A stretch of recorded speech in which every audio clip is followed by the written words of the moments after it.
All right, so we're live. All right, so just to go over my qualitative study was to examine the perceptions of strength and conditioning coaches using an athlete self-report measuring tool with American college athletes. So to review, the purpose was to examine how ASRMs are utilized and perceived by strength and conditioning professionals in American college athletics. Just to review a little bit, there's a large quantity of literature defending the utility of ASRMs, specifically in Europe and Australia, and very little has been done in America. But there's also a very small amount of literature regarding coaches' feelings about implementing ASRMs. So that's kind of what we wanted to look for during this piece. So the three research questions, just to review, were: what are the perceptions of American college coaches on the use of ASRMs? What are the expected benefits or negative consequences associated with implementing ASRMs? And how do coaches use the results of ASRMs to inform their practices?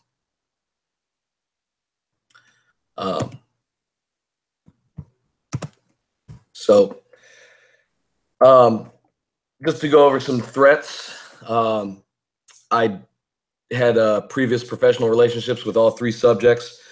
Two of them were former assistants, and one I recently hired, but haven't worked directly with him. One of the things that we talked about prior to going through the interview was I wanted them to be as honest as possible, and that was emphasized a number of times. And then for them just to have a conversation with me, as opposed to trying to impress me with the knowledge base that they have. I have a previous negative experience with implementing ASRMs. Only one of the three subjects knew of my prior experiences, but everything that I did to kind of set this up was non-leading. The questions were non-leading, and everything I tried to do was to be as forthright and impartial as possible. So obviously there's a huge difference between quantitative and qualitative assessment. When you're looking at the results in a quantitative inquiry, then it's right there for you.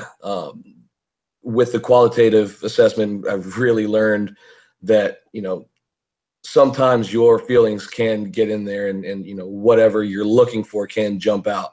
So, went through this thing a number of times with each interview, and try to be as impartial as possible, just looking at that, and looking basically for keywords rather than whole feelings or perceptions right off the bat.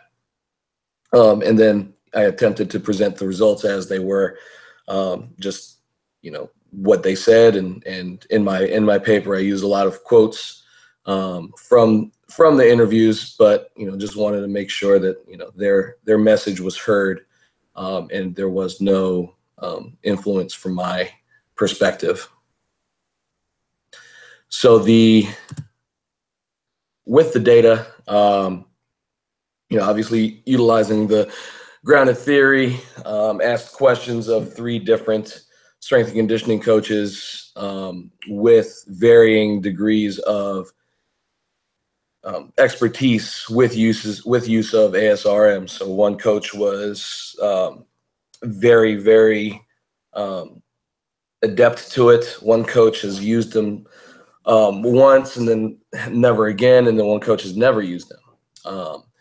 So with that, we asked them I asked them a series of questions, transcribed each interview immediately after, within a couple hours after the interview, just to make sure that if anything came up was still fresh on my mind. Along with the transcription, I took field notes on basically the setting, because I didn't do any observational data. I didn't really have any field notes. So the field note component of this project was from, observing what was going on in the interview and the setup leading to it. I know, I forget what assignment that was. Oh, it was the case study. I moved everybody's interview into their personal office to assure a sense of normalcy and so that they were a little bit more comfortable, as opposed to going to my office, which is a little bit more, I don't know, it might be a little off-putting if they're not used to being in there. So we went to their office specifically. Like you, Greg, I attempted the use of the Atlas TI, downloaded it, practiced with it, tried to get some sort of semblance. Took about 4 or 5 days to figure out that this was not the way that we needed to go with this project specifically. I think, for my dissertation, I will end up using it, but I couldn't make heads or tails of it, and probably need to take a class or figure out some other way to learn it. So through the open coding, everything was done manually. Attempted to go sentence by sentence, and by doing that, I could kind of get a feeling of that I was more or less pushing the answer that I wanted. So I scrapped that and went line by line. And going line by line was a really, really cumbersome process, but it really gave me some rich data that I was able to use, and the codes came out pretty, I guess, as they were, really. Okay, and then after that, did some axial coding and used the previous codes to create the themes, and two major themes kind of came out of this whole thing. And I'll talk a little bit more about that here in a minute, but it was neat to just watch the data kind of just present itself. Use triangulation by using constant comparison between multiple interviews, obviously trying to limit as much personal influence as I possibly could. After all the interviews were transcribed, I sat down and really spent some time just kind of picking through each one and then comparing each one constantly, and ended up with some solid themes. So each coach had different categories and different codes based on their experience level. Some of the ones that Coach AK, who I also did the what was it called? Whatever, the case study with. I did the case study with him, and he had a lot of experience with the use of ASRMs in the past. And one of the big things that popped out with him was athlete connection. And there was, numerous times that came up in his interview where it didn't come up with other people or with the other two. So I'm not necessarily sure if they just didn't understand that piece, but the big thing that came out was communication, and a couple quotes. It creates an open line of communication so that you can really get to know your athletes. Another coach said, ASRM serve as a tool to allow coaches to see into another level of psyche as well as wellness of the athlete. And then the third coach said, ASRMs can serve as a useful tool to tell the coach if they can go hard or need to back off. So I thought those were really good, especially, communicating between strength coaches and sport coaches. The biggest thing is that they provide an open line of communication, so that the training can be a little bit more scientific rather than just trying to, crush them all the time. Another piece of the communication thing was collaboration with all staff. So one of the coaches said it provides more of a communicative tool to whatever channel I may need to use it with: athletic training, sport coach, other strength and conditioning coaches, whoever gets to be involved with the student athlete at the time. So that was the biggest common category that came out of all three. The next is cost, and cost does not mean a monetary thing in this case. Cost for the majority of the coaches was in time. In order for this tool to be effective and work well, a lot of time has to be put into the collection of the data and the analysis of the data and presenting the results to the coaches and the athletic trainers in a way that they can understand, so it's not too overwhelming for them. So one of the coaches said about the cost was, I think it's something that can be done if you're mainly responsible for one team. In our situation, it's hard with multiple teams, and that's the kind of sentiment throughout. And going back through the literature, everything, or the majority of the research that has been done has been in either elite level sports or sporting programs where one coach deals with an entire team. One strength and conditioning coach deals with a team, and they spend all their time with the team. Or same thing with the athletic trainer, they spend their time with their team. So trying to juggle, most of our coaches have four or so teams, so trying to get involved there is tough. And then the last one is buy-in. Okay, and then buy-in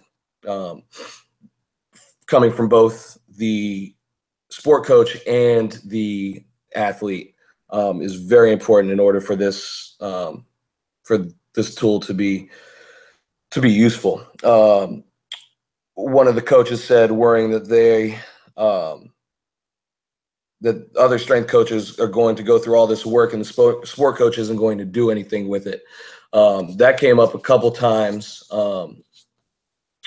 in the interview, and it was with Coach AK, who had a lot of experience with these ASRMs. It was definitely a point of contention. With the coach that had a little bit of experience with them, he didn't have the time to really analyze the data and analyze the things that were coming back from them. So the coach was getting kind of,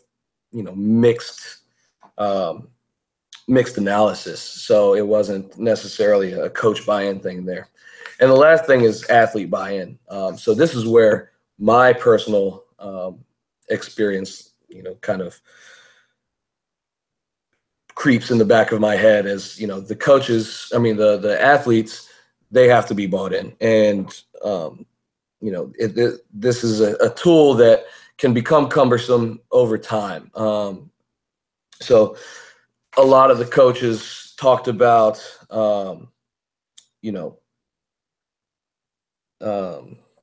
going back, a lot of the coaches talked about their involvement with these, with the student athlete. But, one coach said, once you tell the athletes what you're doing and what you're looking for, they appreciate it. That was Coach MS, who was the middle of the road guy. And then Coach AK added that there's definitely some kids that once you educate them on why you're doing it, I think they're very open to responding with exactly how they feel. I think they get an understanding that you're trying to help them. But on the other side, you're going to have a non-compliant athlete.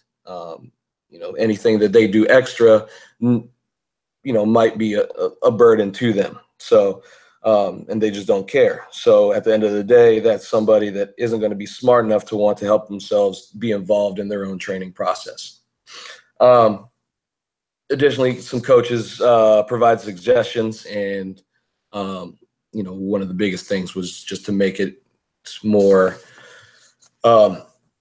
user-friendly via technology. So being able to push these surveys and everything directly through the phone so that they can get a good read of it. Okay.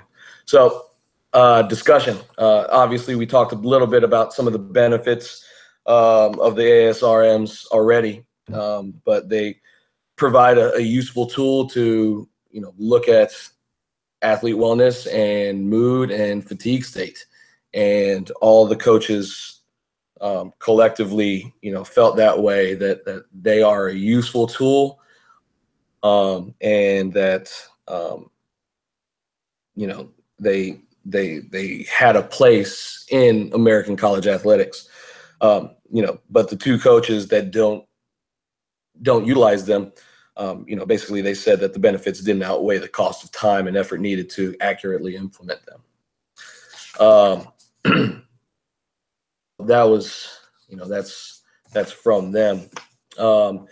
And then the burden of ASRMs, we go back to the time piece and the amount of work. Like I said, with these coaches specifically, they each have 4 teams, and then 2 of the 3 of them help with football. And, pretty much every day is a 12 or 14-hour day, not including, the extra hour or so that it would take to try to compile the data from whatever tool that they plan on using. Okay, so with the ASRMs, the majority, or sorry, not the majority, what these coaches used were wellness questionnaires and session RPEs. So the session RPE is something that you have to be at practice. You have to see what's happening, and you have to be able to take that data or their input within 30 minutes, or they'll, obviously forget a little bit. And then with the wellness questionnaires, it's kind of the same thing day in and day out. So a lot of times, you'll get these kids going in the right direction, and then it becomes a habit. And then, because they're so overwhelmed with other stuff, they'll just forget. And then you have to go track them down. And then there's a whole nother step to that process. So the burden for our situation, or situations of the majority of strength and conditioning coaches in America, is that, we don't work with just one team. Some of the higher level schools obviously have a strength coach just for that team. So that's probably where they're being implemented a little bit more. But, if you ever look at any of the data, none of it's coming out of high level NCAA football or high level NCAA basketball. No one's going to do any studies with a cash cow. So going back to some of our research questions, number 1 was, what are their perceptions? And all 3 of the coaches had positive perceptions with the use of ASRMs. In an ideal world, all of them would implement them regularly. And, the biggest thing that came out of all 3 of them was it's a communication tool, and being able to communicate with all the parties involved, with how athletes' mood states are, how their fatigue is, and what kind of adjustments they need to make based off of that. Again, the second question was, the benefits and the negative consequences. There was numerous benefits to drive training and practice, and and the negatives were obviously the cost of time and work. So that was that. And then the third research question was, how do coaches use results to inform their practice?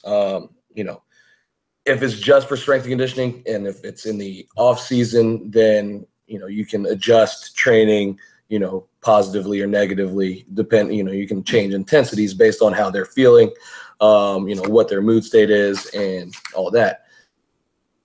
To get that line of communication to the coach is a little bit different, in that, the coach at the end of the day is going to do what they want to do. One of the things, Coach AK, who implements them a great deal and is still doing it, had a coach once that didn't even look at the stuff, but it was, he saw it as a way to get himself better, so that, as his career progressed, he'd be able to do more with these ASRMs with other teams. So that's That's pretty much it. You talk a lot about the sport coaches not wanting to use the data, or not necessarily maybe even understanding how to use the data that they're getting. Would it be useful for the strength coaches just to use it to inform like your own practice, to make sure that you're not contributing to overtraining the athletes, and just not even give it to the sport coaches if they're not going to use it? Yeah.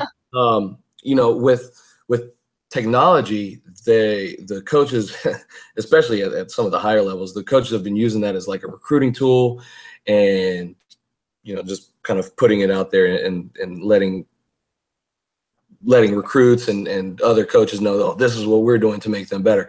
You know, to inform our own practices is kind of what we look to use those ASRMs for ourselves. And it's definitely a thing that, you know, in the off season, when it's, you know, just the strength coach and the athletes, then, you know, that stuff can definitely drive, you know, increases or decreases in intensity. But, you know, practices are going to be practices, and that's where the majority of their energy is going to be spent in season or in the preseason.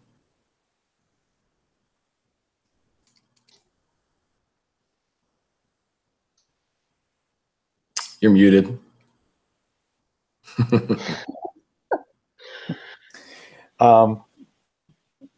You know, you said you had a previous negative experience or negative thought about, you know, using those. Did you feel like you were able to keep that subdued as you were interviewing or coming up with your interviewing questions, or did you have a hard time keeping that, you know, under wraps and keeping an open mind and listen to what the other guys had to say? Yeah, no.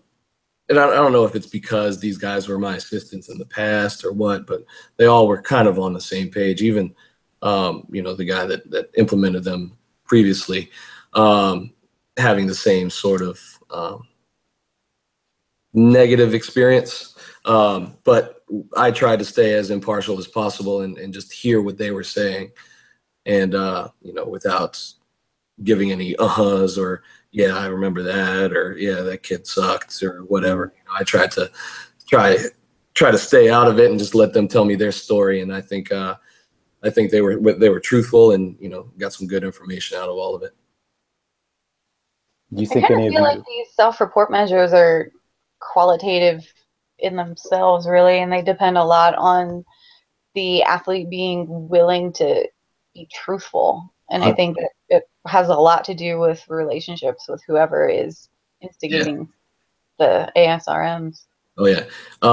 You know, that was a big thing that Coach AK said, and like the one differing piece was creating a connection with the athlete. So you get to know these athletes on a completely different level once you start to get useful information. And it's, you know, you get this report of these wellness questionnaires, and, you know, so-and-so is a 4 every single day, and then one day or 2 days in a row, they're 2s. So then you can start a line of communication with them and figure out, you know, hey, you know, is everything okay? You know, do we need to adjust training this way or that way? And that further enables that relationship with the student athlete.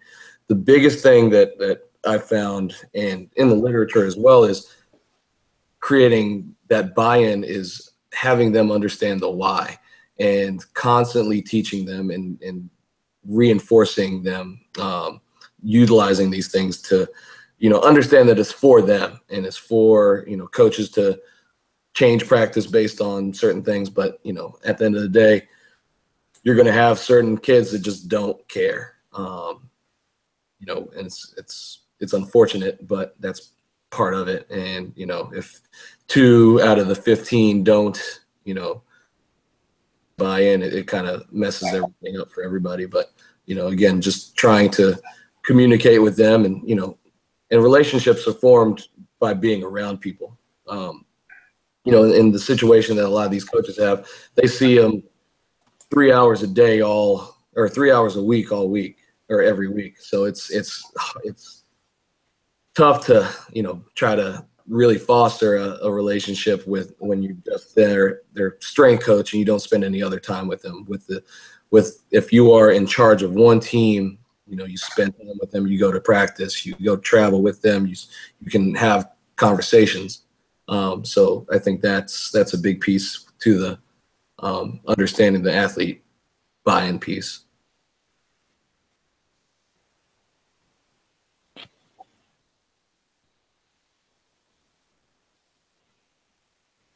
Anybody? That's about all I have. I think I'm Okay. good. Rick? I'm good. Cool. All right. Thanks, Good guys. job. Adios.